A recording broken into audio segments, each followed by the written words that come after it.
Hello guys, आज जो ये मैं वीडियो लाई हूँ, वैसे तो ये शख्सियत से आप रूबरू होंगे, पहले से जानते होंगे, बट मैं ये 23 जुलाई को ही लाने वाली थी, बट देर हो गई है गाइस, क्योंकि उस दिन शहीद चंद्रशेखर आजाद की जयंती मनाते हैं हम लोग, और इसलिए मुझे लेट हो गया है ये वीडियो लाने में।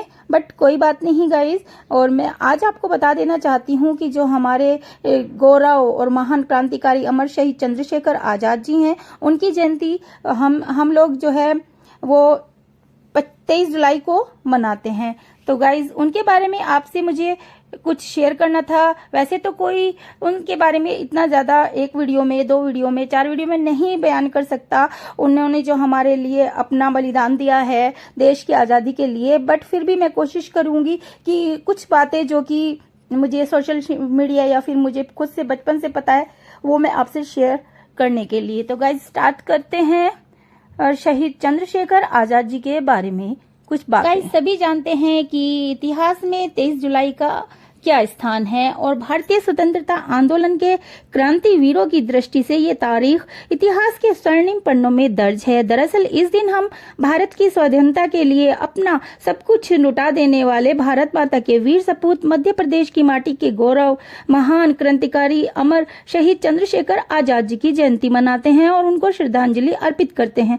वे ऐसी शख्सियत बने जिन्होंने गुलामी के दौर में आजादी का मंत्र फूंकने का काम किया गाइस।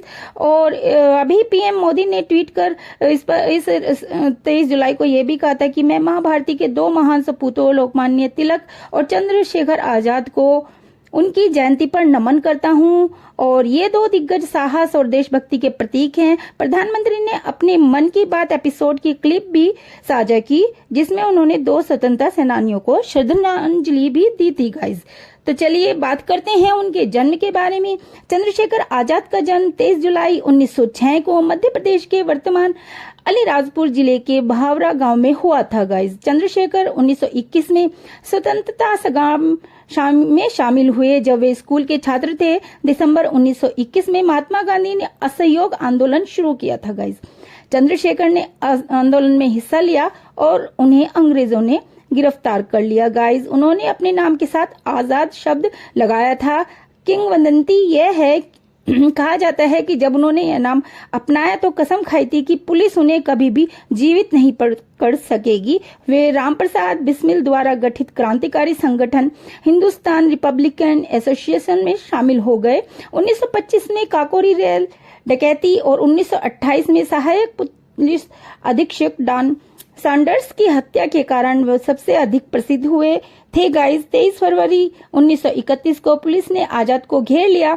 उनकी दाहिनी जांघ पर गोली लगी, जिससे उनका बचना मुश्किल हो गया। उनकी पिस्तौल में एक ही गोली बची थी गाइस, और वे पुलिस से घिरे हुए थे, इसलिए उनके पास बचने का कोई उपाय नहीं था। उन्होंने कभी जीवित नहीं पकड़े जाने की प्रतिज्ञा जो की थी, और उसको ध्यान में रखते हुए उन्होंने खुद को गोली मार ली गाइस। तो गाइज हमारे देश में ऐसे कितने वीर हुए हैं, और चंद्रशेखर आजाद जी ने अपनी प्रतिज्ञा को ध्यान में रखते हुए उन्होंने सोचा कि अब मैं बिल्कुल भी बच नहीं पाऊंगा, और अपनी ही पिस्टल से उन्होंने गोली मार ली, क्योंकि एक ही गोली थी, और अगर जो ज्यादा होते तो शायद और लड़ने की कोशिश करते गाइज। तो आप ही सोचिए, या मैं ही सोच सकती हूँ कि किस प्रकार से उन्होंने हमें ये आजादी दी है, और हमें सांस लेना जो इसमें आजादी में हमें बहुत अच्छा लगता है। सब कहते हैं आजादी आजादी, तो असली आजादी के जो शहीद थे और महान वीर सपूत थे माँ भारती के, उन्होंने किस प्रकार हमें आजादी दिलाई है। तो गाइज और भी सुनते हैं उनके बारे में, पढ़ते हैं अभी। तो गाइज आपको ये भी बता दें कि क्रांतिकारी चंद्रशेखर आजाद जी का वास्तविक नाम क्या था। उनका नाम चंद्रशेखर सीताराम तिवारी था गाइज, और चंद्रशेखर आजाद का प्रारंभिक जीवन आदिवासी बाहुल्य क्षेत्र भावरा गांव में ही व्यतीत हुआ था गाइज। भील बालकों के साथ रहते हुए चंद्रशेखर आजाद ने बचपन में ही धनुष बाण चलाना सीख लिया था। चंद्रशेखर आजाद की मां जगरानी देवी उन्हें संस्कृत का विद्वान बनाना चाहती थी, इसलिए उन्हें संस्कृत सीखने के लिए काशी विद्यापीठ भेजा गया। दिसंबर 1921 में जब गांधी जी द्वारा असहयोग आंदोलन की शुरुआत की गई, उस समय मात्र 14 वर्ष की उम्र में चंद्रशेखर आजाद ने इस आंदोलन में भाग लिया। इस दौरान उन्हें गिरफ्तार कर मजिस्ट्रेट के सामने उपस्थित किया गया। जब चंद्रशेखर से उनका नाम पूछा गया तो उन्होंने अपना नाम आजाद और पिता का नाम स्वतंत्रता बताया। यहीं से चंद्रशेखर सीताराम तिवारी का नाम चंद्रशेखर आजाद पड़ गया गाइस। चंद्रशेखर को 15 दिनों के कड़े कारावास की सजा सुनाई गई थी। और देखिए कैसे वो छोटी सी उम्र में ही देश की नजरों में छा गए। बेत की सजा देने के लिए उन्हें कपड़े उतारकर निर्वासन किया गया, खंबे से बांधा गया और बेत बरसाए। हर बेत उनके शरीर की खाल उधेड़ता रहा और वे भारत माता की जय बोलते रहे। बाहर वे बेत पर अचेत होकर वो फिर गिर गए। बेत मारने वाला फिर भी ना रुका, उसने अचेत शरीर पर भी बेत बरसाई। लहूलुहान चंद्रशेखर को उठाकर घर लाया गया। उन्हें स्वस्थ होने में और घाव भरने में 1 महीने से भी अधिक का समय लगा गाइज। Sorry guys. इस घटना से चंद्रशेखर आजाद की दृढ़ता और बढ़ी। इसका जिक्र पूरे भारत में हुआ, सभाओं में हुआ और उनके उदाहरण दिए जाने लगे। महात्मा गांधी ने भी इस घटना की आलोचना की और अपने विभिन्न लेखों में इस घटना का उल्लेख भी किया गाइज। और 1922 में जब गांधी जी ने असहयोग आंदोलन गठित किया तो इस घटना ने चंद्रशेखर आजाद को आहत किया। उन्होंने ठान लिया कि किसी भी तरह देश को स्वतंत्रता दिलवानी है। एक युवा क्रांतिकारी प्रणवेश चटर्जी ने उन्हें हिंदुस्तान रिपब्लिकन एसोसिएशन के ऐसे क्रांतिकारी दल के संस्थापक राम प्रसाद बिस्मिल से मिलवाया। आजाद इस दल और बिस्मिल के समान स्वतंत्रता और बिना किसी भेदभाव के सभी को अधिकार जैसे विचार से बहुत ज्यादा प्रभावित हुए गाइस। बट चंद्रशेखर आजाद के समर्पण और निष्ठा की पहचान के बाद बिस्मिल ने उन्हें अपनी संस्था का सक्रिय सदस्य बना लिया। अंग्रेजी सरकार के धन की चोरी करना और डकैती जैसे कार्यों को अंजाम देना चंद्रशेखर आजाद किया करते थे अपने साथियों के साथ मिलकर। और संस्था के लिए धन एकत्र उन्होंने किया भी है। पर लाला लाजपत राय की हत्या का बदला लेने के लिए चंद्रशेखर आजाद ने अपने साथियों के साथ मिलकर सैंडर्स की हत्या कर दी। आजाद का यह मानना था कि संघर्ष की राह में हिंसा होना कोई बड़ी बात नहीं है, इसके विपरीत हिंसा बेहद जरूरी है। जलियांवाला बाग हत्याकांड के बाद उन्होंने हिंसा को ही अपना रास्ता चुन लिया गाइस। अपनी स्कूली शिक्षा पूरी कर चंद्रशेखर पढ़ने के लिए बनारस गए। उन दिनों बनारस क्रांतिकारियों का एक प्रमुख केंद्र हुआ करता था। यहाँ उनका परिचय सुप्रसिद्ध क्रांतिकारी गाइस मनमथ नाथ गुप्ता और प्रणवेश चटर्जी से हुआ और वे सीधे क्रांतिकारी गतिविधियों से जुड़ गए। आरंभ में ये उन्हें क्रांतिकारियों के लिए धन एकत्र करने का काम मिला। उनको यौवन की देरी पर कदम रख रहे चंद्रशेखर आजाद ने युवकों की एक टोली बनाई और उन जमींदारों या व्यापारियों को निशाना बनाया जो अंग्रेज परस्त थे। इसके साथ ही यदि सामान्य जनों पर अंग्रेज सिपाही जुल्म करते तो बचाव के लिए आगे आते थे वो। उन्होंने बनारस में कर्मकांड और संस्कृत की शिक्षा तो ली ही थी, उन्हें संस्कृत संभाषण का अभ्यास खूब था गाइज। अपनी क्रांतिकारी सक्रियता बनाए रखने के लिए उन्होंने अपना एक नकली नाम छद्म नाम हरिशंकर ब्रह्मचारी रख लिया और झांसी के पास ओरछा में अपना आश्रम भी बना लिया। बनारस से लखनऊ, कानपुर और झांसी के बीच के सारे इलाके में उनकी धाक जम गई थी गाइज। वे अपने लक्षित कार्य को पूरा करते और आश्रम लौट आते। क्रांतिकारियों में उनका नाम चंद्रशेखर आजाद था तो समाज में हरिशंकर ब्रह्मचारी। उनकी रणनीति के अंतर्गत ही सुप्रसिद्ध क्रांतिकारी भगत सिंह अपना अज्ञातवास बिताने में कानपुर आए थे गाइज। 1922 के असहयोग आंदोलन में जहां उन्होंने बढ़ चढ़कर हिस्सा लिया, वहीं 1927 के काकोरी कांड, 1928 के सैंडर्स वध, 1929 के दिल्ली विधानसभा बम कांड और 1929 में ही दिल्ली वायरस बम कांड में भी उनकी भूमिका महत्वपूर्ण रही है गाइज। ये चंद्रशेखर आजाद का ही प्रयास था कि उन दिनों भारत में जितने भी क्रांतिकारी संगठन सक्रिय थे सबका एकीकरण हो गया और 1928 में हिंदुस्तान सोशलिस्ट रिपब्लिकन आर्मी का गठन हुआ गाइज। इन तमाम गतिविधियों की सूचना जब अंग्रेज सरकार को लगी तो उन्हें पकड़ने के लिए लाहौर से झांसी तक लगभग 700 खबरी लगाए गए, जिनकी जानकारी चंद्रशेखर आजाद को भी लग गई थी। अतएव कुछ दिन अप्रत्यक्ष रूप से काम करने की रणनीति बनाई उन्होंने।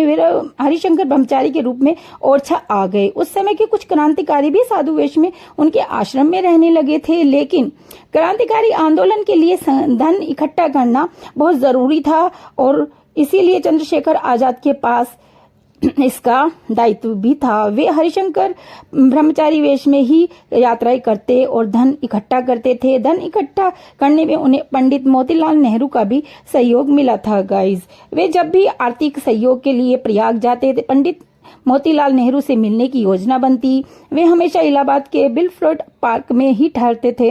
वे संत के वेश में होते थे और यही पार्क उनके बलिदान का स्थान भी बना गाइस। वह 27 फरवरी 1931 का दिन था। पूरा खुफिया तंत्र उनके पीछे लगा था। वे 18 फरवरी को इस पार्क में पहुंचे थे।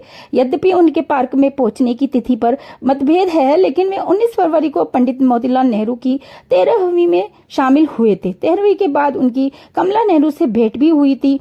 कमला जी ये जानती थी कि पंडित मोतीलाल नेहरू क्रांतिकारियों को सहयोग करते हैं। गाइस, चंद्रशेखर आजाद ने एक निर्धारित समय के लिए झांसी को भी अपना गढ़ बनाया था। ओरछा के जंगलों में अपने साथियों के साथ निशानेबाजी सीखी। झांसी में ही आजाद ने गाड़ी चलाना सीखी।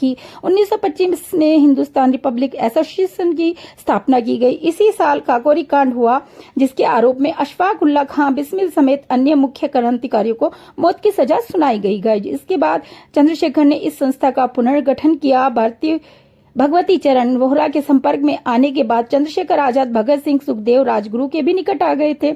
इसके बाद भगत सिंह के साथ मिलकर चंद्रशेखर आजाद ने अंग्रेजी हुकूमत को डराने और भारत से खदेड़ने का हर संभव प्रयास किया। गाइस, 1931 में फरवरी के अंतिम सप्ताह में जब आजाद गणेश शंकर विद्यार्थी से मिलने सीतापुर जेल गए तो विद्यार्थी ने उन्हें इलाहाबाद जाकर जवाहरलाल नेहरू से मिलने का कहा।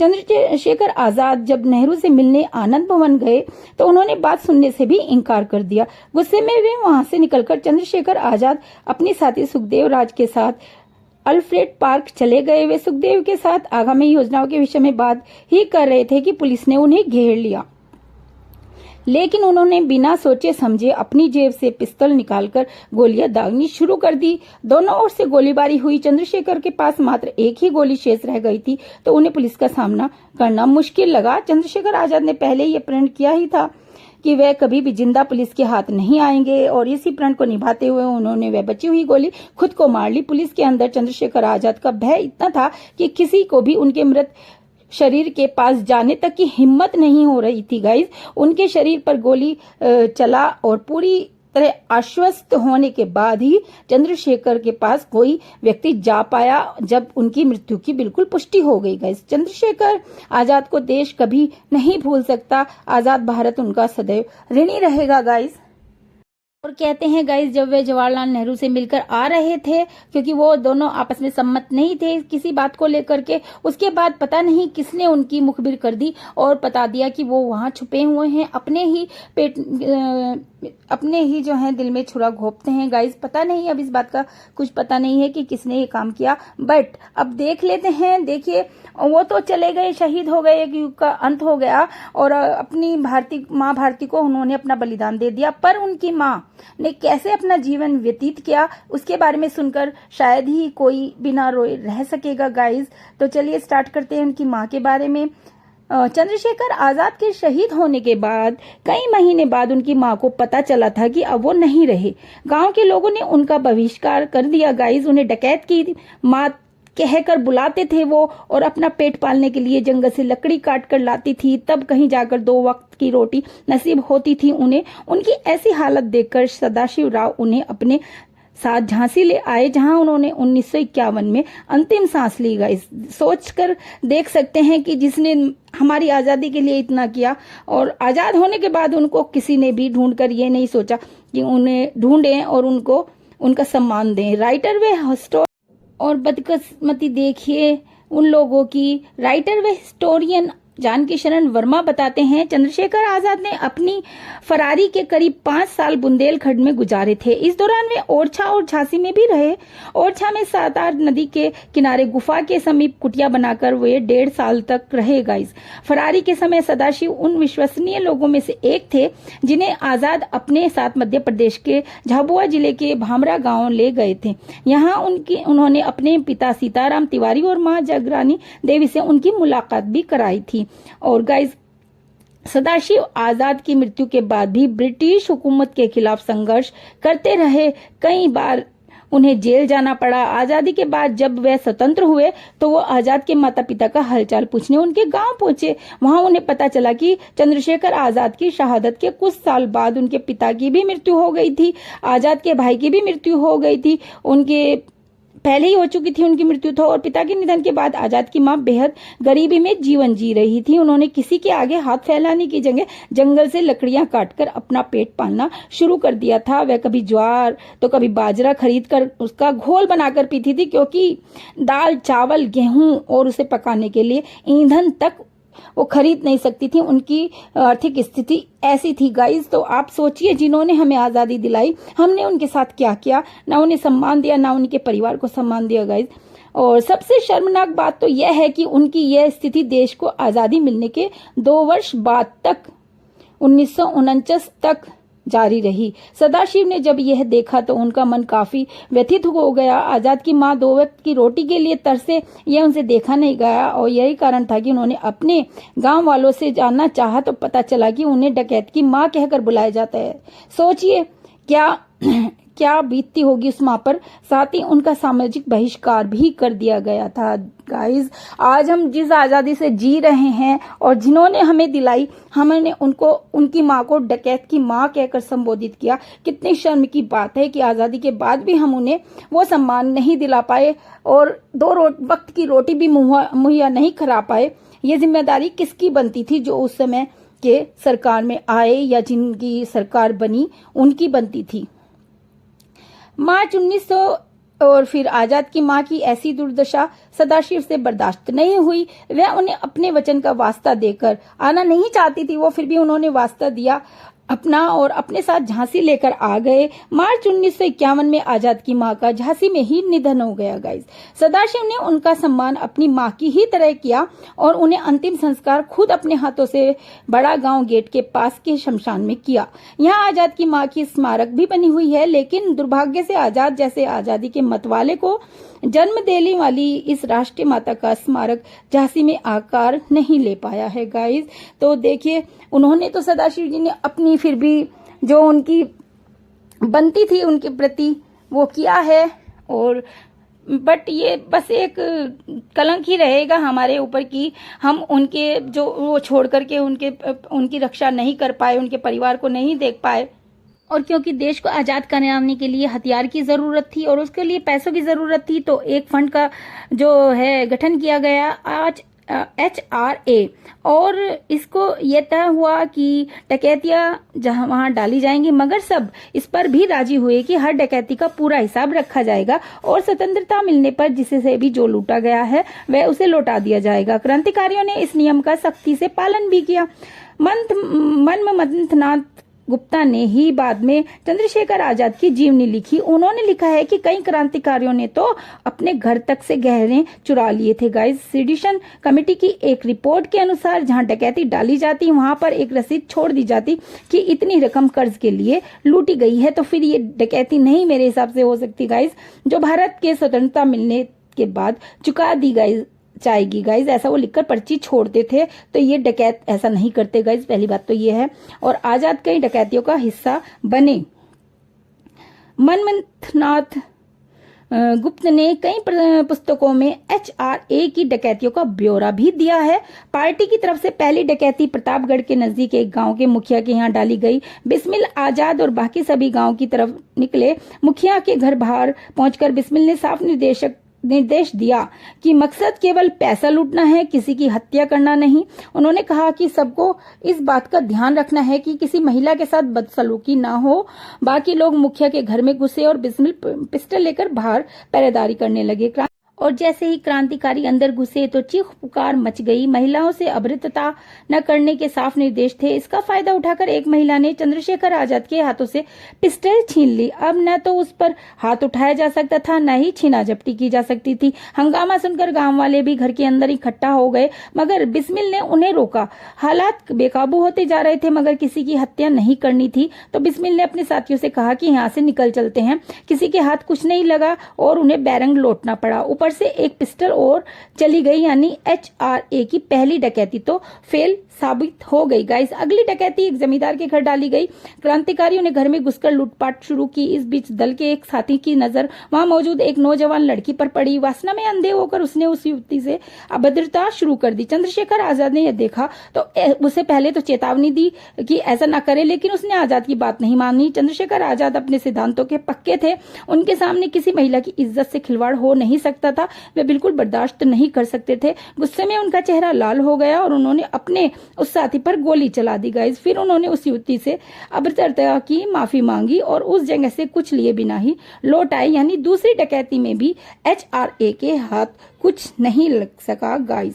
चंद्रशेखर आजाद ने HRA के अपने साथियों संग मिलकर बाद में कई डकैतियां डाली। उनके क्रांतिकारी जीवन को दो हिस्सों में बांटा जा सकता है। पहला हिस्सा काकोरी कांड 1923 में, जहां तक उन्होंने सचिदानंद सान्याल बिस्मिल जैसों के साथ मिलकर काम किया। काकोरी की घटना के बाद बिस्मिल, अशफाकुल्ला खां, रोशन सिंह और राजेंद्र लाहिड़ी के फांसी की सजा मिल गई थी और आजाद HRA के इकलौते ऐसे बड़े नेता थे जो गिरफ्तारी से बचने में कामयाब रहे थे। इसके बाद आजाद ने भगत सिंह के साथ मिलकर भारत के क्रांतिकारी स्वतंत्रता संग्राम में सुनहरे पन्ने जोड़े। HRA का नाम बदलकर हिंदुस्तान सोशलिस्ट रिपब्लिकन एसोसिएशन कर दिया गाइस। 27 फरवरी को इलाहाबाद। गाइस एक फोटो में चंद्रशेखर आजाद एक लेडी और दो बच्चों के साथ बैठे हुए हैं, तो काफी लोगों को ये भ्रम उत्पन्न हो जाता है कि उनकी पत्नी का नाम क्या था, उनके बच्चों का क्या हुआ। तो गाइस आज हम उनके बारे में भी आपको बताने वाले हैं कि चंद्रशेखर आजाद की पत्नी का नाम क्या था। तो हम आपको बता ही रहे हैं कि गाइस चंद्रशेखर आजाद ने कभी भी शादी नहीं की थी। तो परिवार की तो कोई ऐसे बंदे को जरूरत नहीं होती जो क्रांति के लिए अपने जीवन को बलिदान करने के लिए निकल पड़ा हो, और वह अपने पूरे जीवन काल के दरमियान क्रांतिकार ही रहे गाइस, और मरे भी वो इसी प्रकार, और देश की सेवा में अपना पूरा जीवन उन्होंने व्यतीत कर लिया था। तो उनकी शादी नहीं हुई थी ना उनके, हमें वो ही पता है। और चंद्रशेखर आजाद की जहां मृत्यु हुई थी गाइस, वे आज चंद्रशेखर आजाद पार्क के नाम से जाना जाता है। यह पार्क उत्तर प्रदेश के इलाहाबाद में स्थित है गाइस। और चंद्रशेखर आजाद का जन्म अलीराजपुर के भावरा गांव में हुआ था, जो उस समय ब्रिटिश भारत के नाम से भी जाना जाता था गाइस। तो हम तो इसी निष्कर्ष पर निकले हैं गाइस कि चंद्रशेखर आजाद ने अपनी पूरा जीवन जो है अपने देश को समर्पित कर दिया, और यही कहना है कि उनके जैसा कोई शहीद, कोई वीर नहीं होगा जिसने माँ भारती के लिए अपने लहू से उन्हें सींच दिया। और बाद में बताया ये उनकी माँ का क्या हुआ गाइस, और जो उनके भाई थे वो भी शायद शहीदी हो गए थे, और उनकी जो पिता थे उनकी 3 पत्नियां थी गाइस, और जो उनकी तीसरी पत्नी थी उनकी माँ थी वो,